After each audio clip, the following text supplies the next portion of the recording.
Hello guys, good day po. Welcome back po sa ating channel, Coins TV. At eto nga guys, natapos na yung ating coin hunting series dito sa halagang 2,400 na ipinahiram sa atin ng aking kapatid. At eto nga guys, ipapakita ko sa inyo yung mga nahunt natin dito sa 2,100 na to.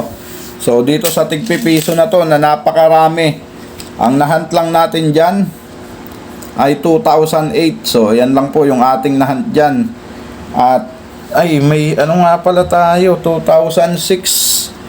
So nahalo yata yung 2006. May nahunt din tayo dyan na 2006 na semi hard to find.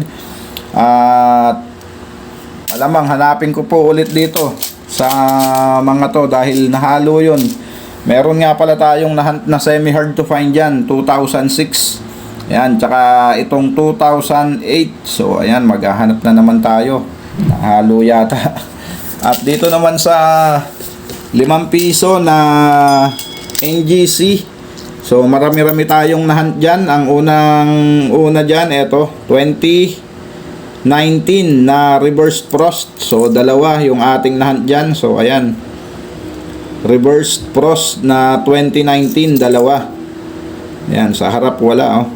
At meron pang dalawa ulit na year 2018 na frosted. So ayan oh, frosted. Pag sinabi pong frosted, harap at likod po yan. So ayan, tignan natin sa likod. So ayan, frosted din. Frosted. So ayan, ang nahunt natin dito sa 5 piso na to. At dito naman sa 10 piso na BSP, na iilan lang, may nahunt din tayo dyan. At dito sa 10 piso na NGC, so wala tayong nahunt dyan na 2017. So sa mint year naman nito, wala naman semi hard to find dyan. Ang ano lang dyan, yung 2017 ang hard to find. So dito tayo sa BSP na 10 piso. So ito ang nahunt natin dyan. Kinip natin tong year 2015. So far common naman siya guys. So kinuha ko lang siya kasi napapansin ko sa mga coin hunting series natin na ginagawa, madalang na rin to. Ang 2015 tsaka 2013 na 10 piso na BSP guys.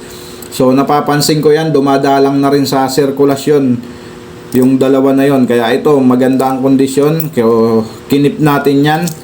At ito pa ang isa na ikinip natin, ang Die 2A. Ayan, 2008 na Die 2. So mahirap-hirap na rin tong makita guys. At swerte natin, nakakuha tayo. Ayos. So yan po yung nakuha natin dyan sa BSP na 10 piso.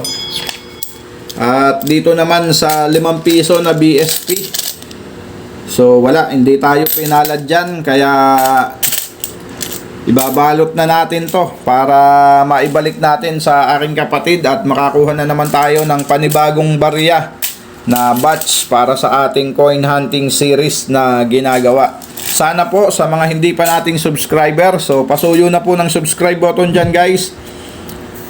Okay, maraming salamat po sa inyong lahat. Keep safe always and God bless.